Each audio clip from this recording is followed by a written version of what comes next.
Alguém diz assim, mas o pastor vai, deixa eu ilustrar, rapaz.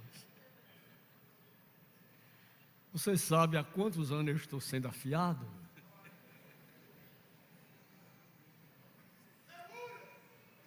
Dois homens foram convocados para cortar madeira. À tarde, o aferidor vinha verificar a madeira cortada e fazer o apontamento. Um cidadão de idade e um mais novo, os dois cortando madeira.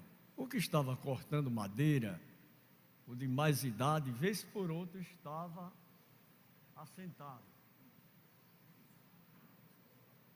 Quando o outro olhava, disse, como é que pode? Ele está sentado.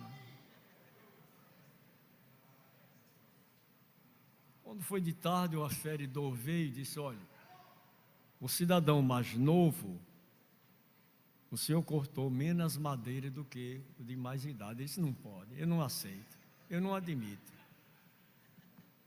Mas eu medi, está aqui, o seu e o dele. Aí foi saber do idoso. Ele disse, não é porque toda vez que ele olhava para mim, eu estava sentado, mas eu estava molando o machado.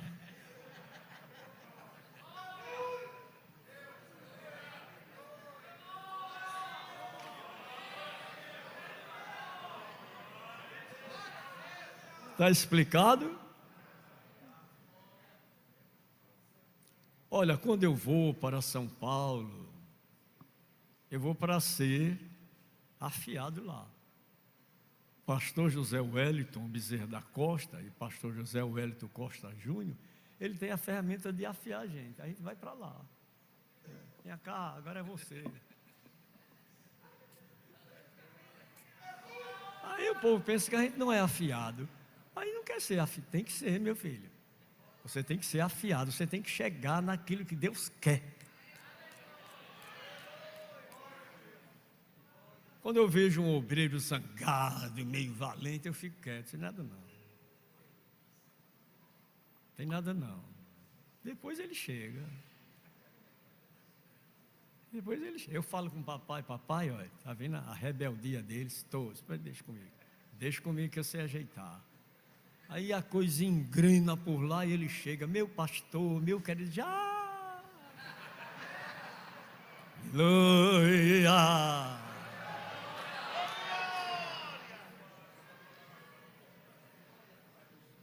Fique tranquilo que papai vai lhe pegar. Vai ou não vai? Vai, meu filho, vai. Deixa eu contar a última experiência para a gente encerrar, viu? Olha. O meu, 1, 2, 3, pastor presidente que trabalhou me afiando. O pastor disse assim a mim, você vai hoje à cidade de Jacaraú. Sim, senhor.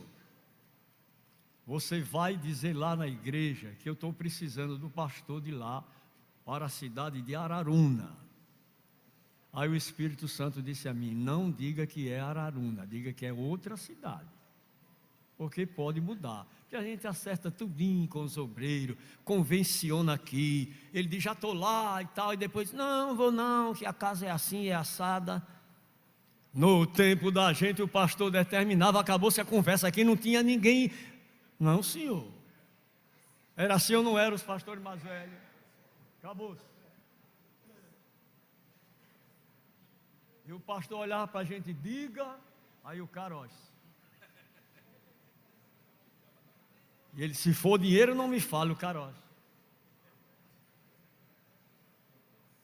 Ele era afiando a gente. Você vai em Jacaraú, diga ao pastor que eu vou precisar dele para a cidade de Araruna. Sim, senhor. Você vai com Luiz Sebastião e vai com o irmão João Francisco Ferreira. João vai dirigindo e Luiz Sebastião vai com o senhor em companhia. Você é presbítero, Luiz Sebastião é evangelista e João Ferreira é diácono. Sim, senhor. A hierarquia. Fomos. Chegamos lá, o pastor recebeu a gente e preparou uma jantinha. E eu chamei ele à parte e disse: eu quero trazer ao senhor a mensagem que o pastor lhe mandou. Ele disse que vai precisar do senhor noutra cidade. O senhor fosse pagando esses biquinhos de contas, porque quando chegar o dia, o senhor está certo, muito bem. Quando chegamos no templo, ele tocou na campa, dirigiu a oração, cantou 3 hinos da harpa, mandou a gente sentar e disse: está aqui. Pastor não, ele é presbítero, representando o pastor regional. Está aqui João Ferreira, diácono, e está aqui Luiz Sebastião, evangelista. Ele disse que o pastor mandou me convidar para sair daqui. Eu só aceito se o pastor vier aqui.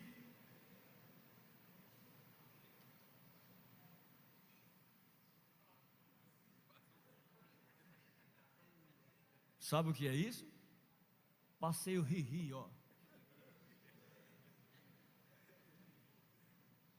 Ele mandou João Ferreira cantar um hino, o irmão João cantou: a igreja de Jesus é diferente, não tem prata, não tem ouro e nem troféu. Foi uma maravilha.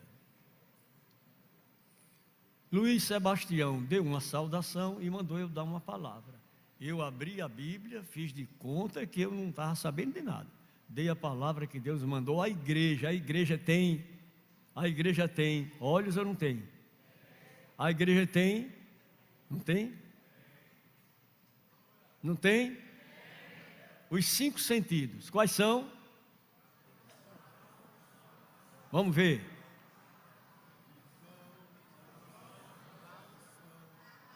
Visão, audição, tato e olfato. E paladar.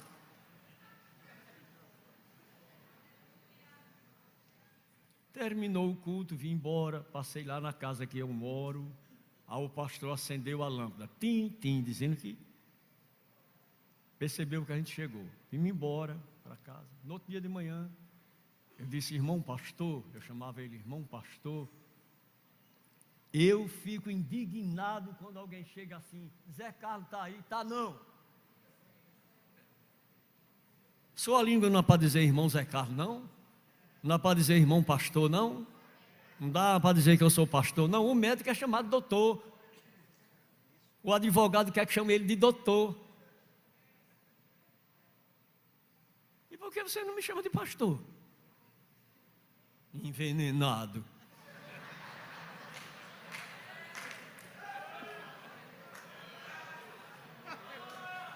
Aí eu fui lá e disse: irmão pastor. O irmão recebeu a gente, deu janta, mas disse que só aceitava se o senhor fosse lá dizer que ele ia sair. Aí o pastor disse: ele vai ver, terça-feira nós vamos lá. Mas eu tenho um amigo que eu já disse a vocês. Eu tenho um amigo.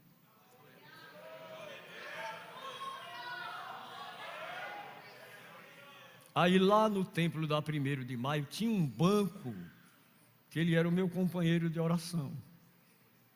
Alguém me procurava, eu estava lá. Cadê Zé Carlos? Está orando. Cadê Zé Carlos? Está orando. Ele só quer orar, mas eu tinha que orar. Aí o irmão foi lá e disse: olha, o pastor mandou lhe chamar.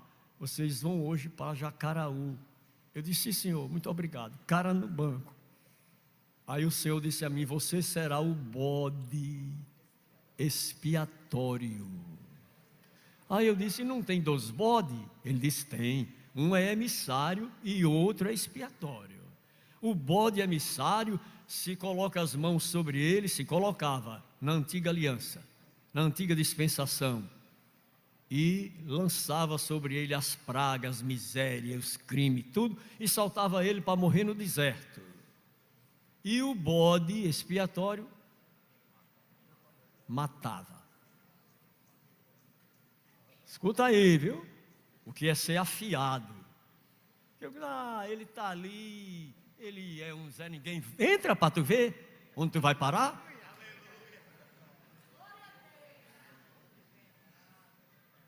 Eu não teria condição de continuar à frente dessa igreja há 23 anos, caminhando para 24, sem os dons do Espírito Santo.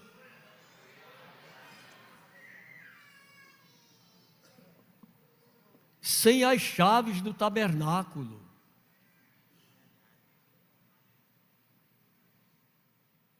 Olha aqui a chave, está guardada aqui.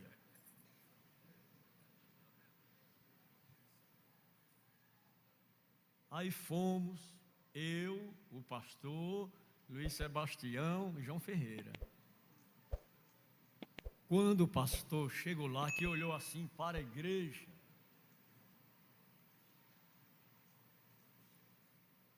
depois de cumprimentar o povo, ele disse: eu nunca mandei ninguém vir aqui dizer que o irmão ia sair daqui.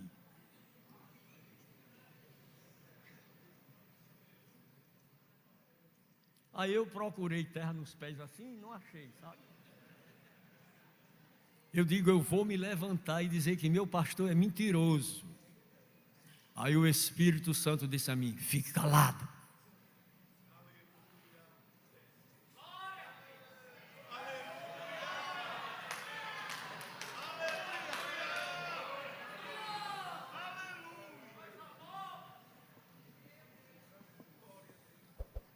Terminou o culto, o pastor disse: tem um lanche ali preparado.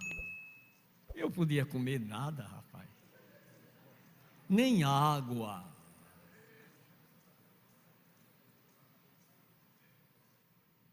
Quando nós entramos na caminhonete, o pastor bateu aqui, olha, que você ainda não levou uma pancadinha, você vai levar ainda, viu? Colega velho, você está aprovado.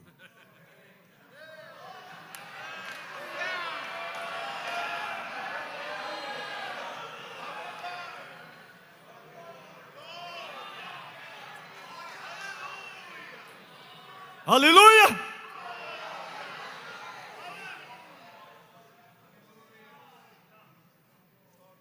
E eu disse assim para o Senhor Jesus: com que cara eu vou encarar o meu pastor?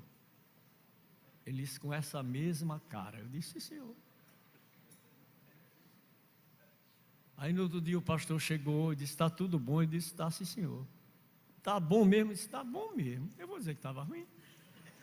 Se era Deus trabalhando, me aperfeiçoando, me afiando, tirando as crostas, tirando o ferrugem, batendo a marreta em mim. Ele precisava de mim.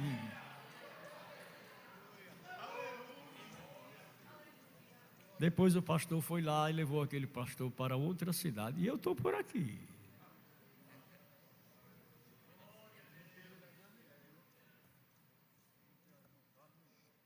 Nem eu disse à irmã Carmen, nem chorei, nem cheguei com a cara fechada aqui. Não, senhor. Pode dar um murro, eu digo, dê do outro lado que é para inchar igual. Oh glória, oh glória, oh glória. Por gentileza, digam assim comigo: unidos pelos laços do amor e do Calvário,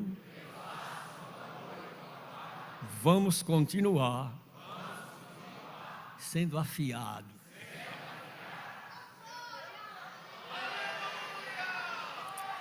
Oh glória!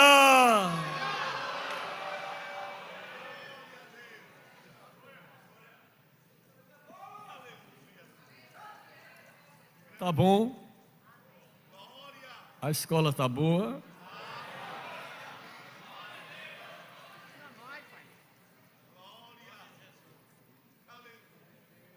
Bem, meus irmãos, vamos compartilhar uma palavra da parte de Deus no livro dos Provérbios. Provérbios de Salomão. Francisco. Provérbios, capítulo de número, bem verdade que a organização dos capítulos, tanto dos Salmos quanto dos Provérbios, foram por conta da didática na língua portuguesa. 27, versículo de número 17.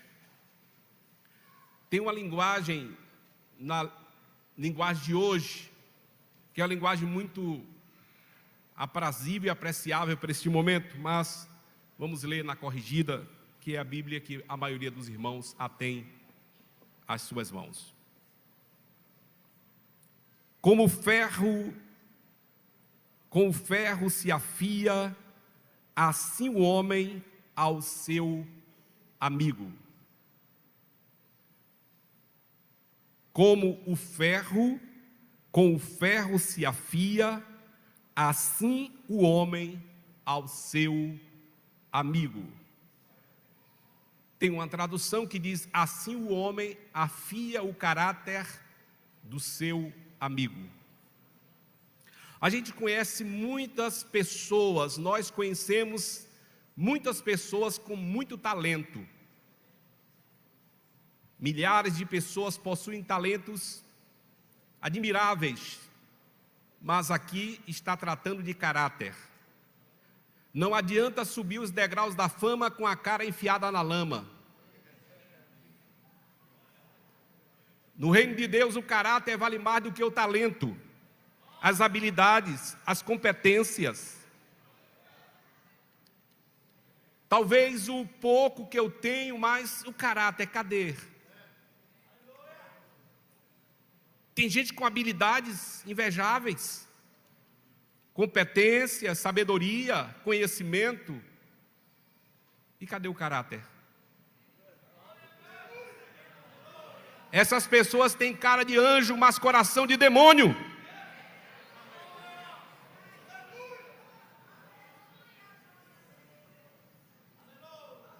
Por isso,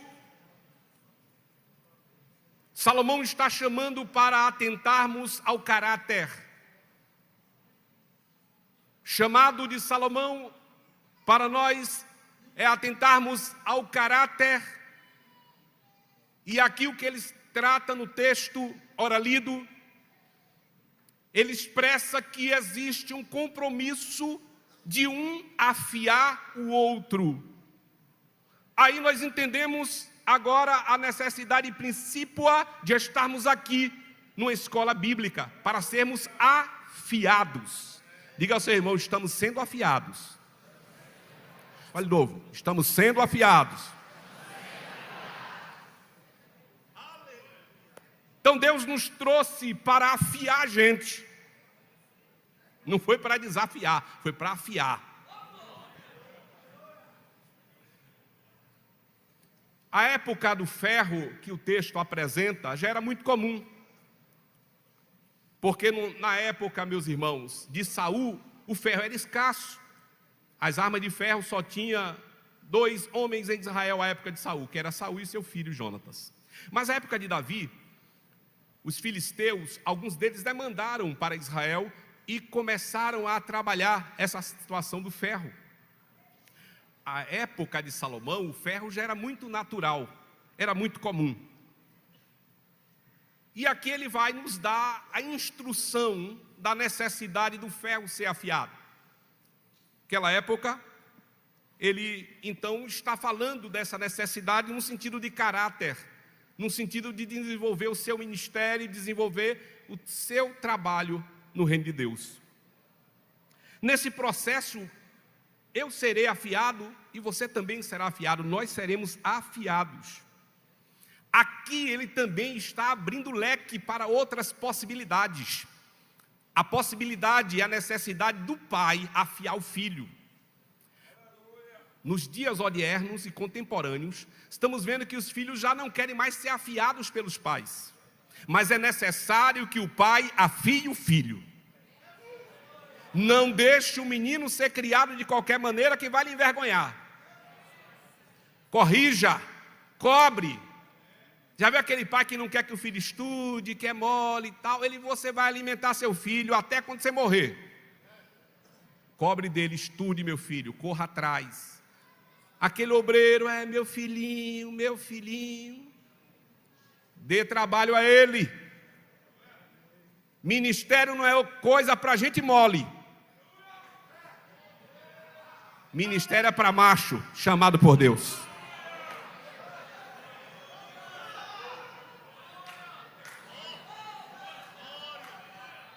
Tem alguém que pode dar um glória do tamanho da sua vitória aqui?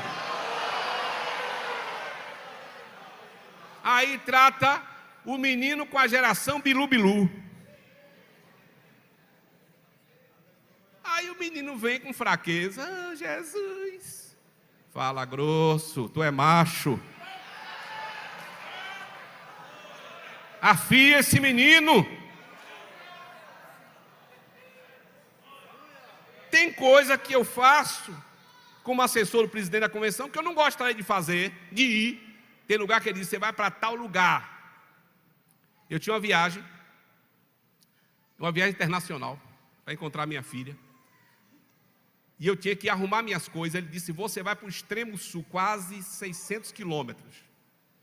E eu disse, meu Deus, como é que eu vou essa viagem? Como é que eu vou arrumar minhas coisas para voltar? Tá bom, presidente, estou indo. E eu fui no caminho pensando, rapaz, tem coisa que a gente faz que não gostaria de fazer. Mas você não faz o que você quer.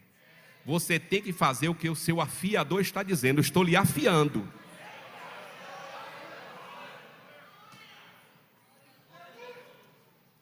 O professor precisa afiar o aluno. Sabe quem é o melhor professor? Aquele professor chato, que cobra, que exige. Eu fui professor há muitos anos de filosofia. E aí aquele professorzinho, aquele bonzinho que a sala toda gosta, fracassou a turma. Mas aquele professor que cobra, que vai no pé, que exige, que reprova, aquele professor está preparando o seu aluno para no futuro ser melhor do que ele. O mestre precisa afiar o discípulo. Precisamos desenvolver os mestres da igreja. Nós temos muita gente pregando sem saber o que está pregando. Vamos desenvolver mestres. Gente que gasta tempo lendo, estudando, pesquisando, orando, jejuando. Gente que gaste tempo na presença de Deus, que traga o alimento do céu. O salmista diz, o Senhor é o meu pastor e nada. Ele me traz duas coisas, ele me traz a vara e o... Só que a vara não é para o crente.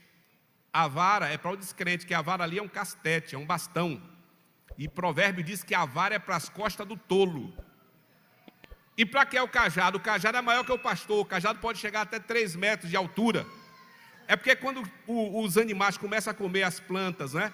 Comer os arbustos que estão mais na altura da boca do animal, né? As ovelhas e outros animais, os arbustos mais altos ficam lá com frondosos, cheios de folha e de frutos. O pastor laça com o cajado e puxa e traz a altura da boca da ovelha. Deus está preparando o mestre para trazer lá de cima a altura e colocar, diz, come, está aqui a palavra.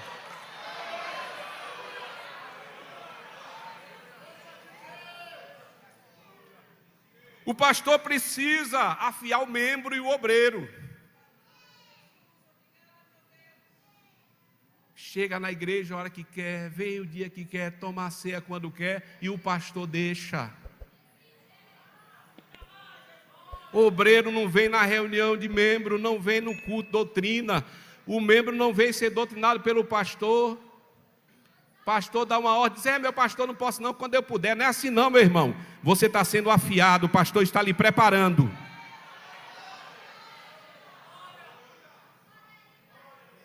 O músico vem para a igreja quando quer e toca quando quer, está errado. Tem músico que toca e na hora da mensagem ele sai, fica lá fora, está desviado, faz se converter de novo.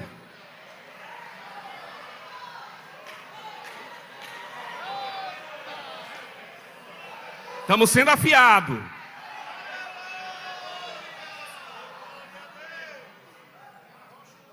Vai arrochar. Até o final da ministração vai arrochar.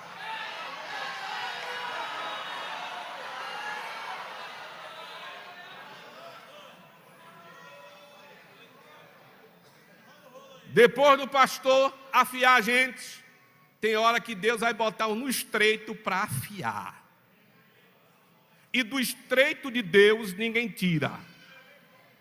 Tem hora que Deus vai afiando e o cara está gritando. E Deus está dizendo, não, não prepara ainda não, espera um pouquinho. Eu estou lhe afiando. Uma determinada feita, um amigo meu estava passando uma prova, eu era pastor em outra cidade. E eu fui à casa dele, eu pensei, eu vou ajudá-lo. Eu vou chamar a esposa dele para trabalhar na secretaria da igreja, eu vou entregar essa congregação esse obreiro, e eu vou ajudar ele a obreiro. Esse obreiro está passando uma prova. E eu fui à casa dele umas 5 horas da tarde. Eu cheguei na casa dele, ele abriu a porta, eu entrei, ô pastor, o senhor por aqui? Eu disse, meu companheiro, estou por aqui, vim lhe ver. E era alguma coisa, antes de eu falar, entrou uma profeta. Disse, meu irmão, eu vim aqui orar pelo senhor. Aí o irmão disse, pastor, deixa a irmã orar primeiro, que ela vai logo embora, e o senhor fica para tomar um café. Eu disse, está certo.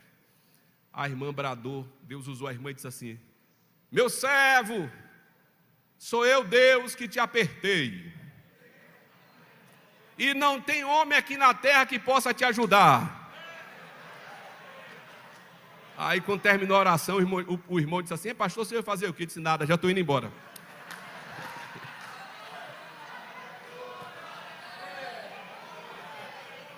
Tem hora que o presidente quer te ajudar, mas é Deus que está te apertando, te afiando. Tem hora que um amigo quer te ajudar, mas Deus diz, amigo, não ajuda não, porque sou eu. Aprovação, o que é que faz no crente a aprovação? Paulo escreveu nos Romanos, faz o que é aprovação? Aprovação da qualidade no ouro, não dá nos metais? E a aprovação no crente revela o verdadeiro salvo. Hoje nós vemos uma igreja que ninguém pode ter mais provado com nada não. Se o pastor provar um obreiro, se acontecer uma aprovação, a esposa se levanta. Que nada, tu está sendo humilhado. Não entende que o pastor está afiando. Amém? Amém? Foi essa humilhação para isso que tu veio? Mas embora aqui. Como diz os senhores aqui, vamos embora. É com ferro que se amola o ferro, sim ou não? Vamos daqui a pouco perceber como é que esse ferro vai ser amolado. Hebreus, capítulo de número 4, versículo 12, diz que a palavra de Deus é como a espada de dois. A espada que conquistou o Império Romano. Paulo está usando essa espada, que era a espada de 2 gumes, que era o gradil, aquela espada de 45 centímetros, para falar da grandeza da palavra de Deus, que o Império Romano conquistou o mundo antigo, mas o poder da espada de Deus afiada não tem lugar do mundo que não seja conquistado. Então, se a espada do obreiro, o tipo do evangelho que ele prega, é uma espada afiada, vai cortar qualquer lugar que chegar. Tem lugar que é mais difícil? Tem. Mas se você chegar com a espada afiada, o império das trevas cai. Deus está nos afiando porque a missão é derrubar o império das trevas, estabelecer o reino de Deus.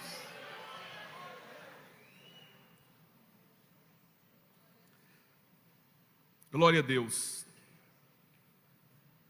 Devemos, como a igreja primitiva, capítulo 2, versículos 42 a 47 de Atos, você vai perceber a igreja afiando uns aos outros todos os dias. Eles afiavam com comunhão, com oração, com partir do pão e com temor. É uma forma de afiar. Capítulo 18, versículo 20 de Mateus, Jesus diz que aonde estiver 2 ou 3 ou mais, 2 ou mais, em meu nome eu estarei. Então, quando um está afiando o outro, Jesus está no meio olhando. Eu acho que todos nós que somos obreiros hoje, fomos provados. E a recomendação de Paulo para provar o obreiro e consagrar é prova. Provação. A gente ouve dos obreiros mais experientes, mais antigos, quanto eles foram provados. E são obreiros aprovados. Malaquias 3:16 diz que que um companheiro fala um com o outro e o Senhor os ouve. Agora, o que é que cega essa ferramenta que está sendo amolada? A primeira coisa que cega essa ferramenta são relacionamentos superficiais. A questão do plástico. Se você pega uma faca e passa no plástico, o plástico não tem condição de afiar essa faca, ele cega. Aquela tábua que a gente corta a carne, às vezes é uma tábua de plástico, você vai cortar, perde o fio. E tem gente perdendo o fio porque de relacionamentos superficiais. Outra coisa é a madeira, aquela taubinha de madeira, ou a criança fica brincando, batendo a faca na madeira, também tira o fio, tira o corte da faca. Que o relacionamento de madeira são relacionamentos que apodrecem, que infelizmente daqui a pouco perde a essência. O pano, o tecido, você ficar passando uma faca no tecido, às vezes alguém tenta cortar um saco, uma coisa com a faca ou pano mesmo, daqui a pouco perde também. Fala de coisas encobertas, de coisas ocultas, de coisas escondidas, que as pessoas começam a perder o fio, porque existem coisas que estão tirando esse corte. Que o Senhor nos dê verdadeiros relacionamentos, glória a Deus, para que nós tenhamos ministérios afiados. A ferramenta afiada demanda menos esforço. Você já viu quando alguém vai trabalhar? Eu não sei se vocês aqui trabalham com facão ou foice. Trabalham na agricultura com facão e foice? Trabalham? Sim ou não? Sim. Você perceba, uma foice é uma ferramenta que você pode fazer muito.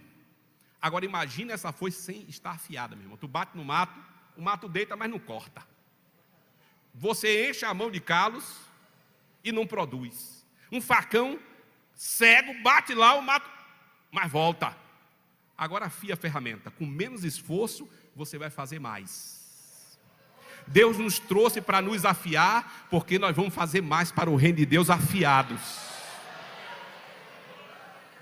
Afiados vamos fazer mais, com menos esforço, com menos tempo. Aí a gente percebe gente que está se matando e não está tendo resultado do trabalho, porque a ferramenta está cega. Precisa afiar a ferramenta. Se afiar a ferramenta, a produção aumenta. Você vai chegar em casa mais descansado. Ó, Deus está fazendo prosperar. Agora a ferramenta é tua, tu tem que afiar a tua ferramenta. Amém? A primeira coisa que se faz antes de trabalhar no dia é afiar a ferramenta. O preguiçoso ele vai sem afiar, mas a pessoa prudente já de manhã cedo afia a ferramenta lendo, afia orando, afia consagrando, afia jejuando, afia obediente. Deus está afiando a gente aqui dizendo: eu vou te afiar. O resultado vai aparecer. Quem crê que o resultado vai aparecer?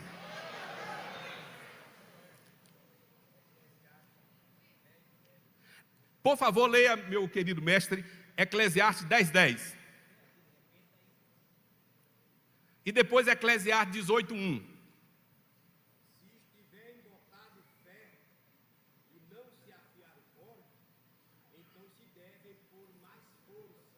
Olha. Se o ferro estiver embotado e não tiver o corte, você vai colocar mais. Provérbio 10:10. Agora veja Provérbio 18:1. Agora Provérbios 18:1, por favor. Eclesiastes 10:10, foi que ele leu. Agora Provérbios 18:1, por gentileza. Diz como? Quem poderia ler? Busca satisfazer seu próprio desejo aquele que se isola.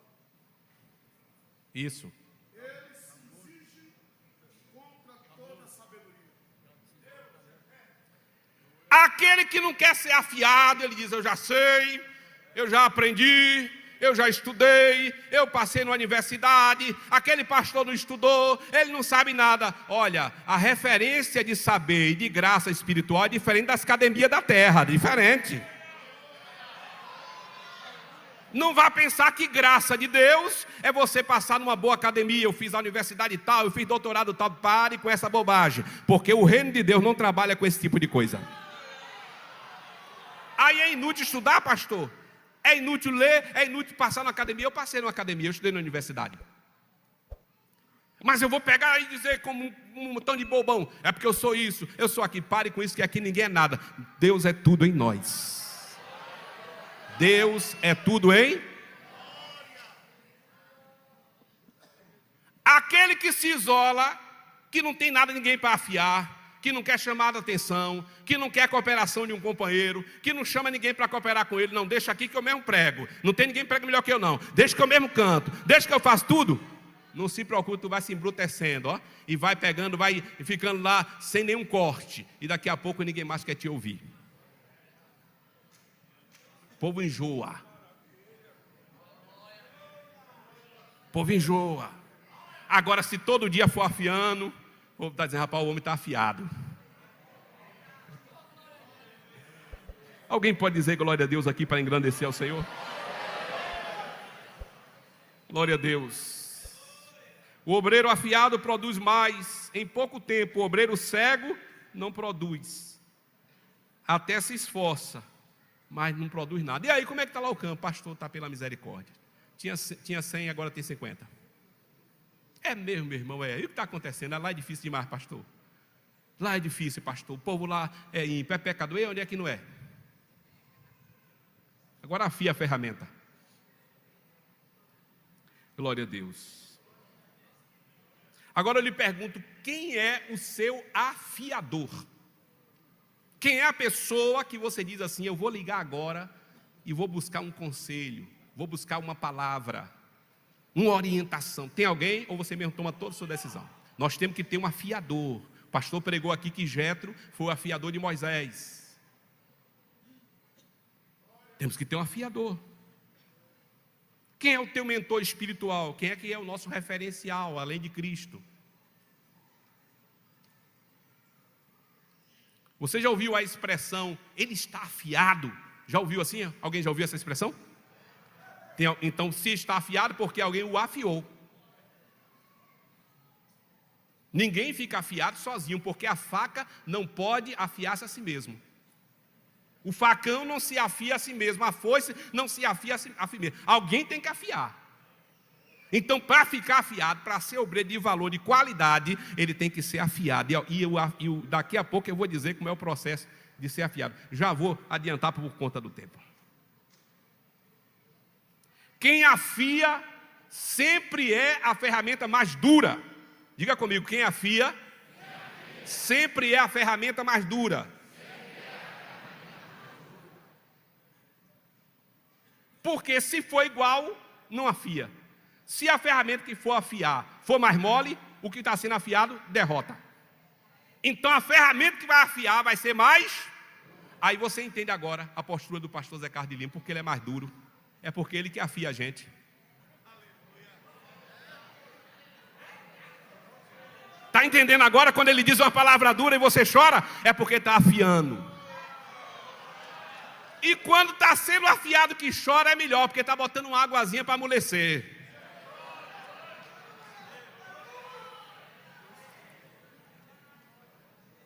Porque não sei qual é pior, não é? Então, glória a Deus. Então a ferramenta mais dura, mais resistente. E o pessoal tem um ditado que diz, 2 bicudos não se beijam. Então 2 pessoas duras não se afia. Alguém tem que ceder. Alguém tem que dizer, rapaz, o pastor veio com uma palavra, foi de arrebentar. É porque ele é mais duro mesmo, não tem jeito. Ele não pode ser mole. Vai sair agora. Mas o que é que diz Eclesiastes 4, versículos 9 ao 12? 2 são melhor do que 1. 2 são melhor do que? Do que 1. Olha o que vai acontecer. Tem atrito quando se afia, sim ou não? E você tem se incomodado com esses atritos?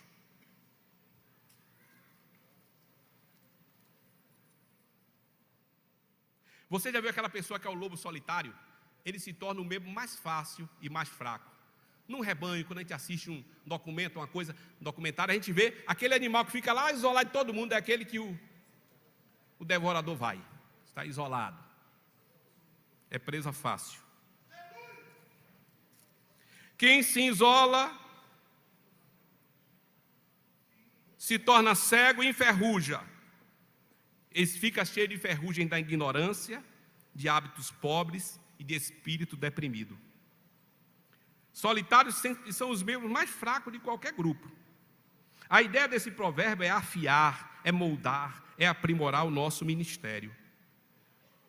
Jó, no capítulo 4, versículos 3 e 4, ele foi o afiador dos seus companheiros.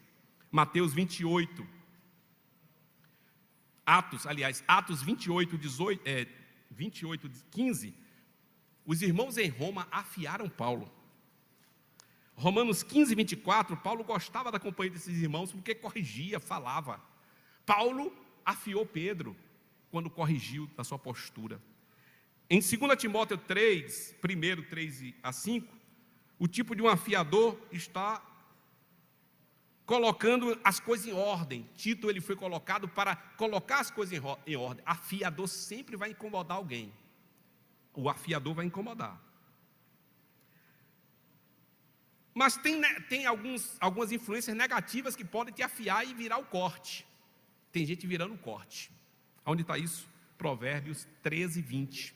Alguém pode ler, por favor, Provérbios 13, 20? Tem gente virando o corte, porque se uniu com quem? Vamos ver aí, Provérbios 13, 20.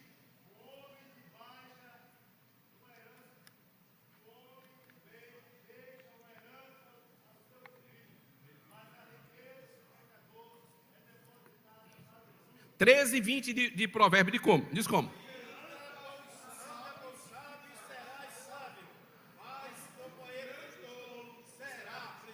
Ah, irmão, quer virar o corte? Vai para o tolo. Mas quer afiar? Cola com quem é sábio. Cola com quem tem para o fio, para deixar o fio certo. Agora vem a parte mais dura do afiamento. Naquela época não existia esmeril, não existia lixadeira com disco para afiar. A peça era feita e afiava com marretada. O primeiro fio era com marretada. Colocava em cima de um outro ferro e batia até o ferro grosso afinar.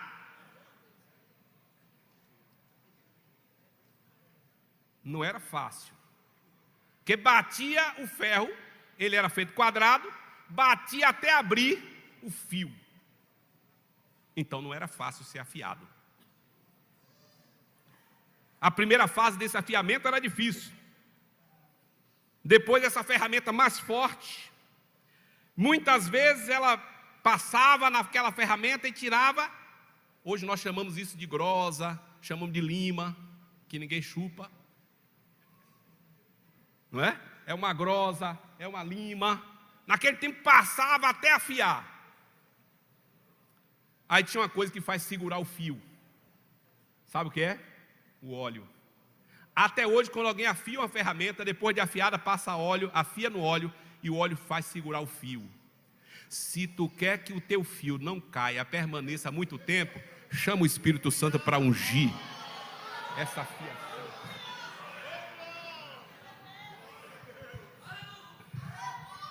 Tem alguém comigo para dizer: Senhor, eu quero óleo para me deixar afiado.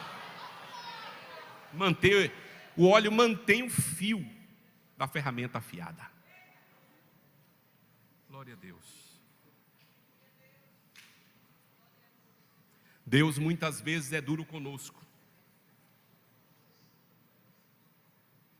Quando vai afiar em nossos dias, já não tem tanto essas pancadas fortes, mas ainda tem lixadeira e esmeril. A lixadeira e o esmeril sai lasca de fogo, sai lasca de ferro, mas enquanto não afia, o esmeril não larga. Tem gente aqui que vai hoje entrar no esmeril, vai entrar na lixadeira,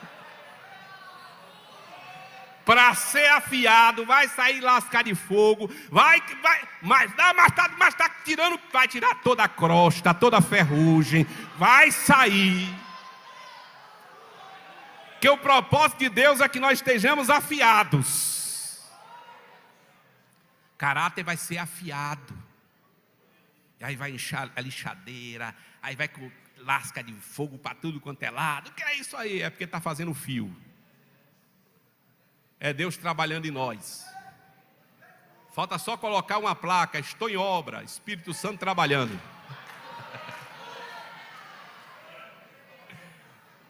Glória a Deus. Ferrugem está saindo, o metal está brilhando.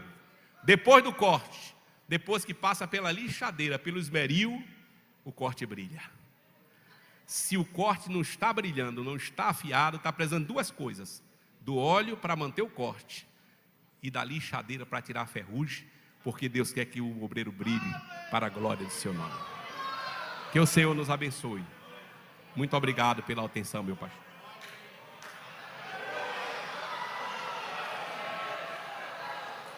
Vamos compartilhar da palavra de Deus. O companheiro que veio com o pastor Joel, o irmão Ademilson, com a oportunidade.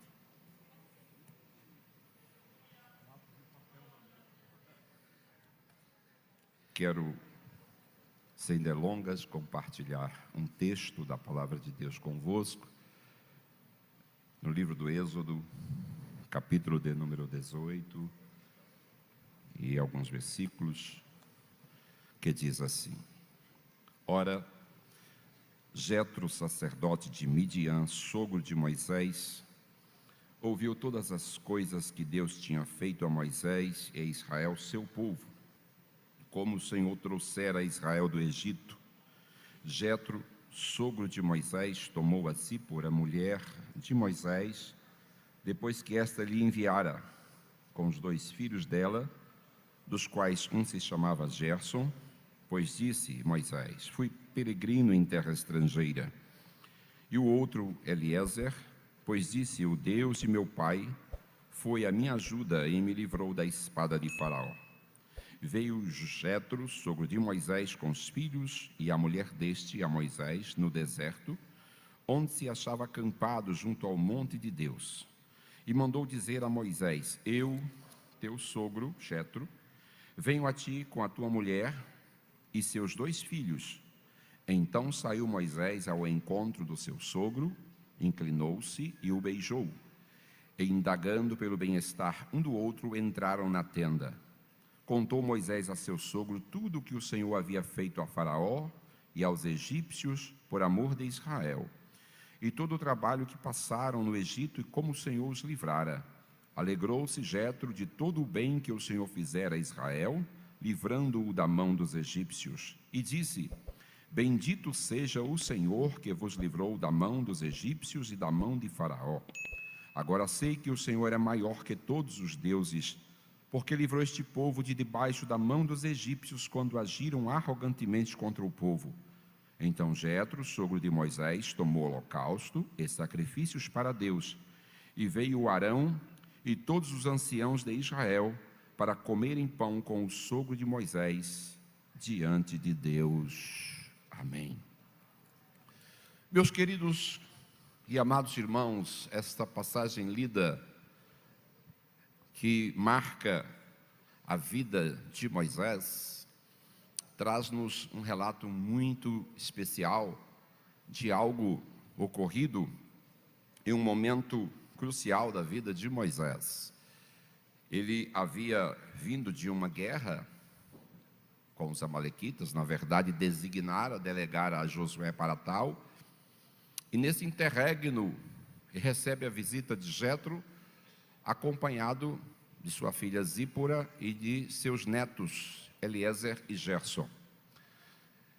Quando retornamos a um texto no livro de Êxodo, no capítulo de número 4, nós encontramos Moisés retornando à terra do Egito e levando consigo Zípora e seus 2 filhos.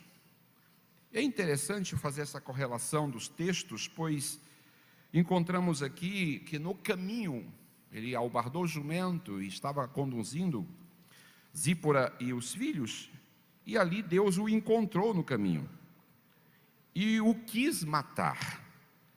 E o que me chama a atenção é que é um texto que, de uma certa dificuldade de entendimento, e eu estava meditando, estudando sobre isso, quando e o porquê de tal atitude da parte de Deus, se Moisés tinha sido chamado para libertar o povo de Israel do Egito, e agora Deus o quis matar? O fato é que, talvez por acomodação, durante os 40 anos que ele estivera na terra de Midian, residindo na casa de seu sogro Jetro e trabalhando, durante esse período, seus filhos nasceram, claro, nesse interregno, e agora, quando ele sente o momento de retornar, e que Deus o autoriza a fazer esta viagem, no caminho o Senhor o encontra e o quis matar. E a razão de tudo isso, a gente percebe no versículo seguinte, que Zípora toma uma pedra aguda, faz dela uma lâmina, para fazer circuncidar o filho mais novo, Eliezer. E após esse ato, essa cirurgia, ela pega o prepúcio e lança aos pés de Moisés e o chama de homem de sangue, ou homem sanguinário. Eu entendo que Deus aceitou aquela atitude de Zípora e o permite, então, que ele prossiga o seu caminho. Houve uma dificuldade aqui, é claro, né, dentro dessa questão, desse complexo, dessas atitudes, e Moisés, então, encaminha Zípora de volta para a casa do seu sogro, juntamente com os filhos, e segue só para encontrar com Arão, com a sua família, para revelar o propósito de Deus que já estava no seu coração. Mas o ato da circuncisão aqui feita, mostra que houve uma falha, um lapso por parte de Moisés, uma vez que não havia circuncidado seu filho, e era uma marca de uma aliança entre os judeus. Isto era praticado, não sei reportar o motivo, porque a Bíblia não revela, pelo qual Moisés deixara de cumprir este ritual em relação ao seu filho mais novo, Eliezer. E nesse capítulo 18, ele fala em relação ao seu filho Eliezer, no versículo de número 4, o seu significado. O Deus de meu pai foi a minha ajuda e me livrou da espada de Faraó. Ele literalmente morreria se não fosse a intervenção de Deus. Então, nesse seu filho caçula, ele coloca esse nome, lembrando do livramento de morte, de sangue, que viria sobre a sua cabeça, sobre a sua vida, se não houvesse uma intervenção e um livramento de Deus sobre a sua vida. Ele esqueceu dessa aliança, porque todos os pactos e todas as alianças na nação de Israel havia uma marca. Os irmãos sabem que quando Deus faz uma aliança com Noé, estabelece o arco-íris, como o sinal desta aliança. Quando Deus estabelece uma aliança com Abraão, estabelece a circuncisão como o marco, como o sinal desta aliança. E Moisés esquecera de cumprir esse rito. Eliezer não estava circuncidado. O garoto aqui, eu não sei a idade, mas por certo já estava, quem sabe, numa fase da adolescência, talvez um garoto já de seus 18 anos de idade, e não tinha sido ainda circuncidado. Ele vai entrar numa terra estranha, retornar ao Egito, e esquecera da aliança que Deus fizera, de cumprir esse rito, que era um dever de todo um judeu, que era dever de circuncidar todo o macho, nascido em casa. E Deus então o visita no caminho, e o coloca em uma situação em que ele foi aqui salvo pela intervenção de Zípora. A atitude de Zípora de circuncidar, algo que não vamos encontrar nas Escrituras em nenhum outro lugar, mulher circuncidando um homem, um judeu, um filho. Isso era papel do líder, isso era papel do homem. Mas Deus aceita, e há um silêncio. A gente vai sair do capítulo 4, e só no capítulo 18 nós vamos encontrar Moisés de volta com a sua família. Acredita-se que Moisés deva ter ficado todo esse período no Egito sem a presença da família, e talvez por alguns anos no deserto, até que Jetro tomou a atitude de estar na hora de levar Zípora e os filhos para encontrar com Moisés.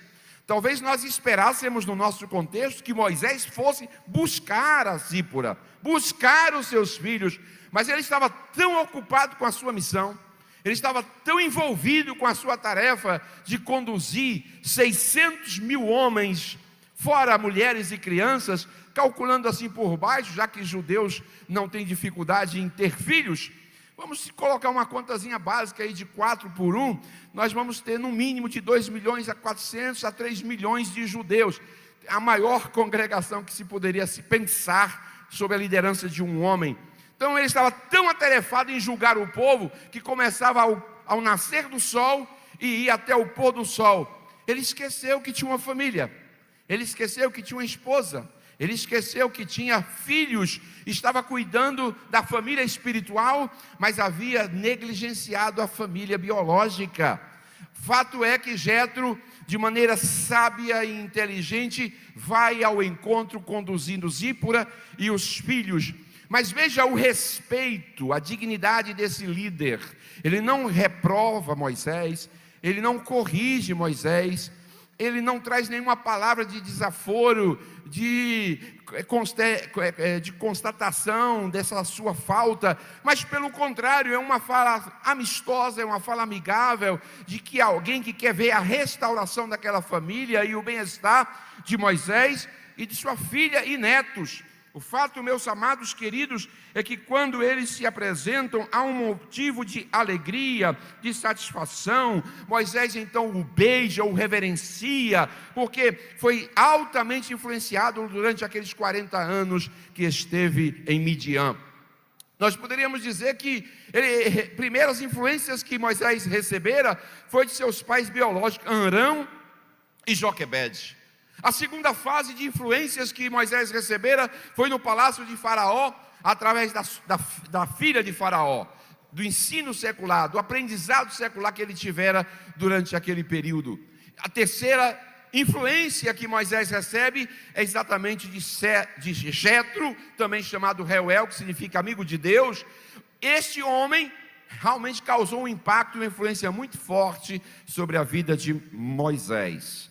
E a Bíblia diz que ele era sacerdote na sua terra. E alguém diz assim, mas ele não era um pagão? Entre aspas, por que pagão?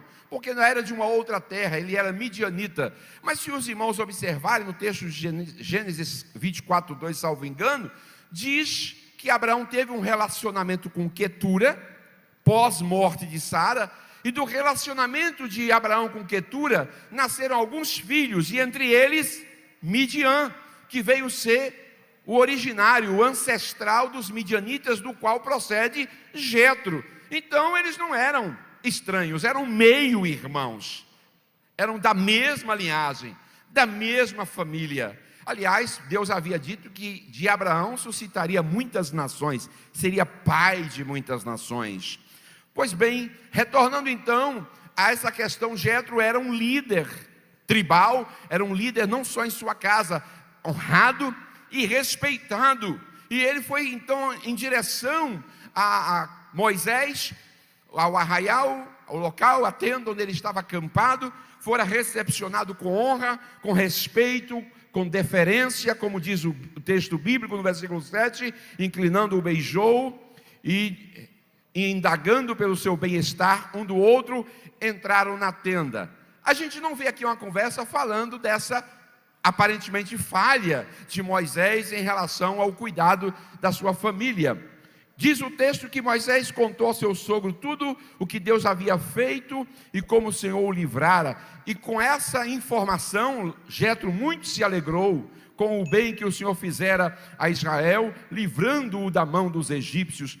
E agora, meus queridos, vamos para a parte final do texto, do versículo de número 12, diz o texto que Jetro, sogro de Moisés, tomou holocaustos e sacrifícios para Deus.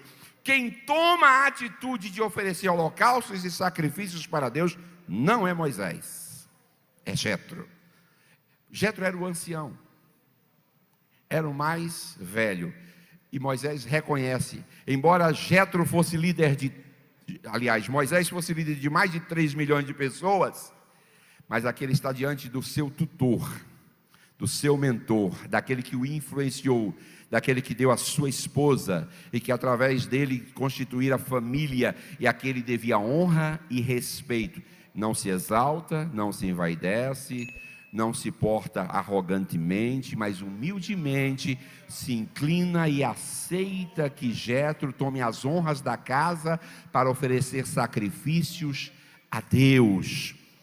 E para honrar Jetro, ele não faz uma refeição isoladamente. Ele convida Arão e todos os anciãos, todos os líderes da casa de Israel para um banquete. Homens que eram honrados por Moisés, agora ele quer honrar a Jetro na sua tenda. Por que eu trouxe essa palavra? Porque às vezes nós, na nossa lida ministerial, em alguns momentos, nos ocupamos com os afazeres do ministério e da missão, e muitas vezes esquecemos da nossa casa, dos nossos filhos, da nossa esposa, da nossa família. E nós não fazemos isso por maldade, fazemos com as melhores intenções. Eu sei que Moisés estava fazendo com as melhores intenções. Jetro agora vai observar as atitudes de Moisés e percebe que ele não tem tempo para Zípora, não tem tempo para os filhos, não tem tempo para ele. Quando terminou a celebração, agora ele volta para o batente. 6 horas da manhã, o sol está nascendo, está Moisés e uma fila de gente sendo atendida. Quando termina a fila e o dia, Jetro diz: o que é isso? Não é bom o que fazes. Você não vai ter suporte estrutural, físico, emocional para dar conta.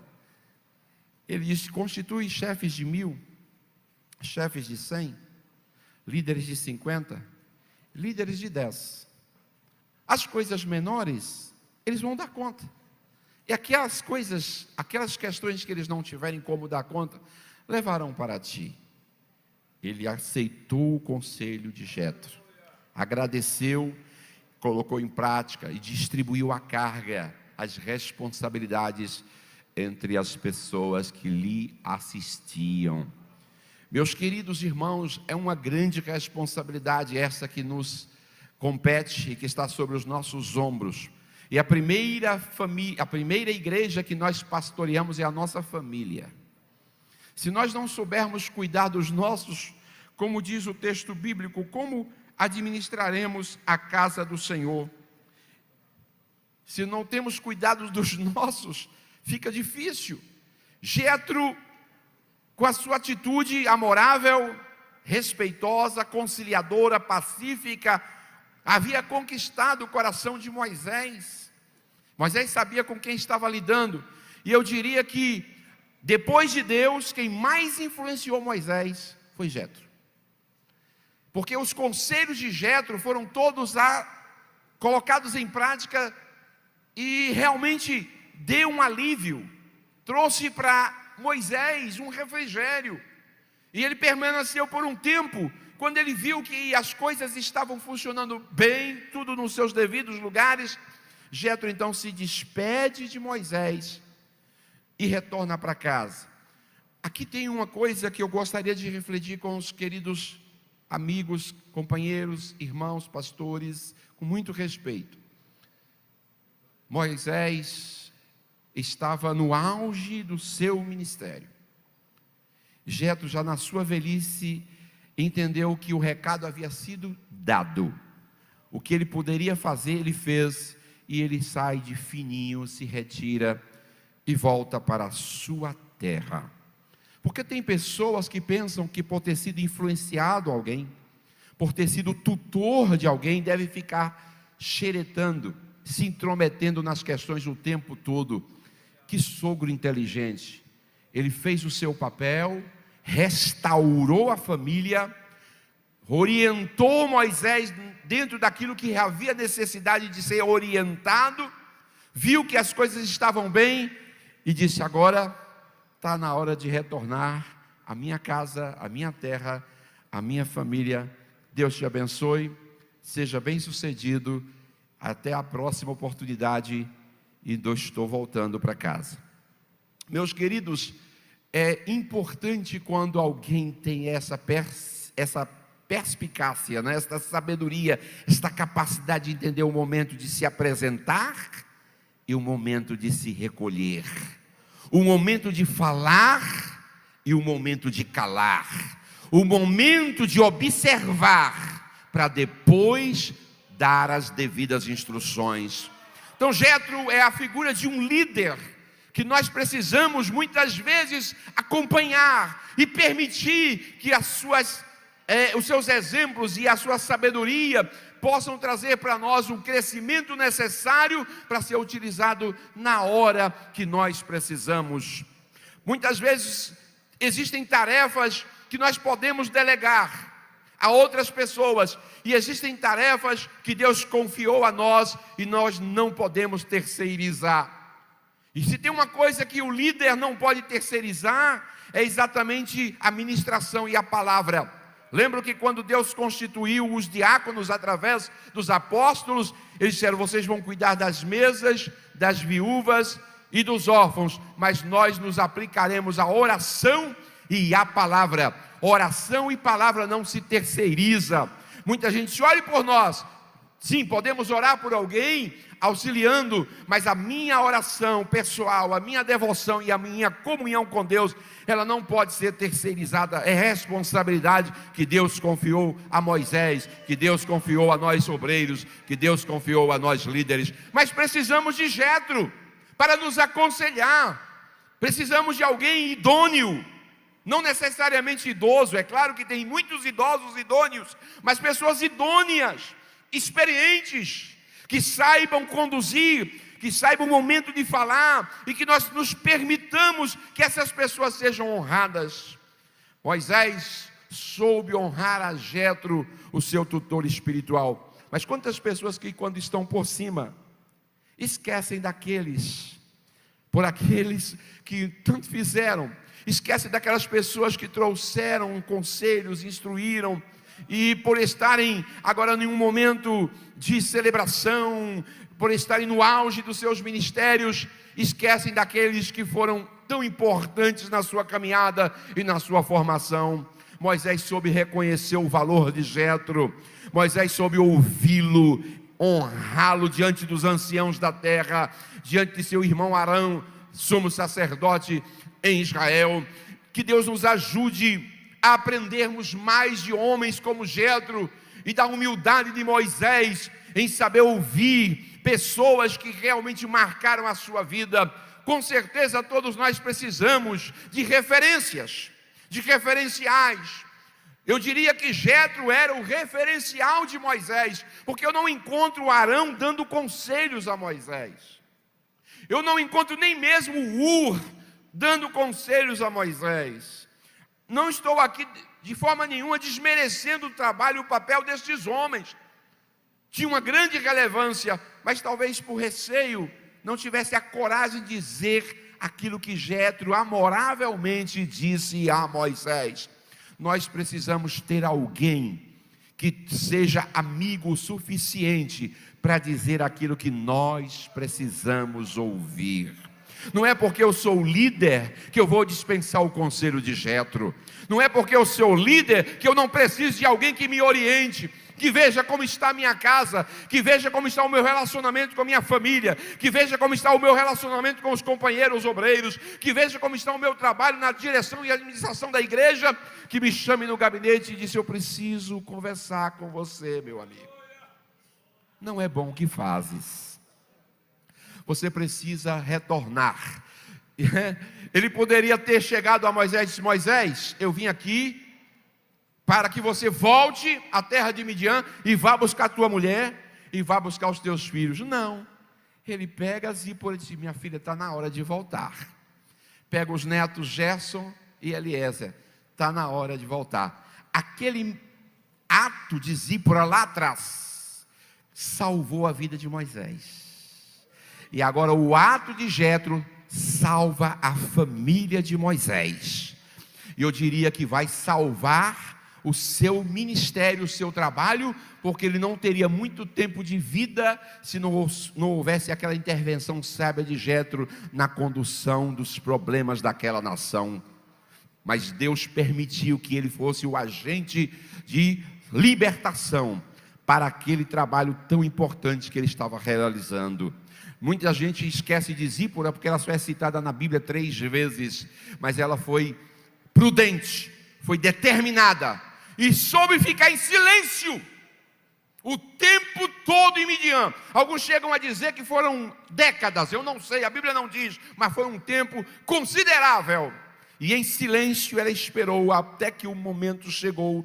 E Jetro disse: vamos, filha, está na hora de você retornar. Ela retorna, silenciosamente permanece, e a gente só tem esse ato de quando ela circunda seu filho Eliezer, mas que foi ali uma intervenção de Deus, que usou Zípora para salvar Moisés quando estava agindo impensadamente, e agora Jetro para salvar a família e o próprio ministério de Moisés em um momento tão importante que ele havia vindo de uma guerra. Sabe o que acontece depois disso aqui? Quando Jetro retorna, Moisés sobe o Sinai e Deus entrega as tábuas da lei em suas mãos, ou seja, agora está confirmado, agora você está pronto, agora você está no momento propício para continuar conduzindo a direção deste grande povo que te foi confiado. Que Deus nos dê a sua graça, que Deus nos ajude, que Deus coloque Jetros ao nosso lado, homens capazes, homens tementes, homens que realmente façam a diferença, para que nós possamos fazer o melhor para Deus, com excelência, para a glória do seu santo nome. Amém.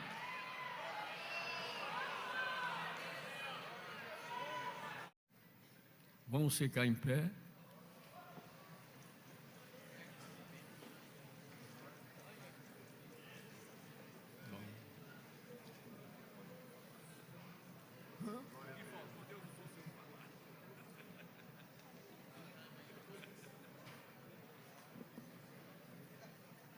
Príncipe de Deus, ore aqui ao Senhor por nós e que tenhamos uma outra reunião tão bem temperada como esta. Meus irmãos, a paz do Senhor, saudar o nobre pastor José Carlos de Lima, que Deus continue abençoando a vida do seu filho.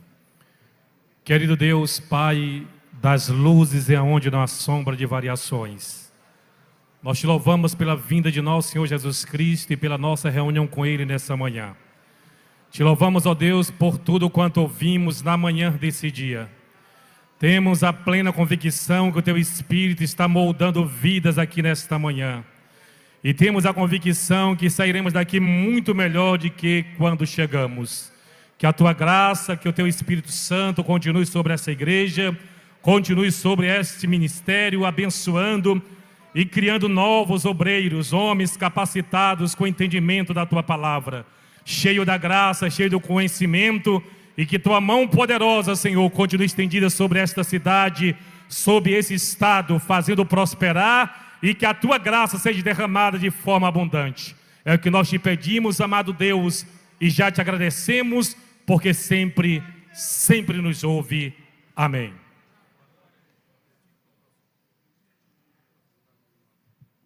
Curvem as vossas cabeças e recebam a bênção apostólica. A graça de nosso Senhor Jesus Cristo, o amor de Deus, o nosso Pai, a comunhão e as consolações do Espírito Santo, seja com todo o povo de Deus, desde agora e para sempre. Assembleia de Deus, vem comigo.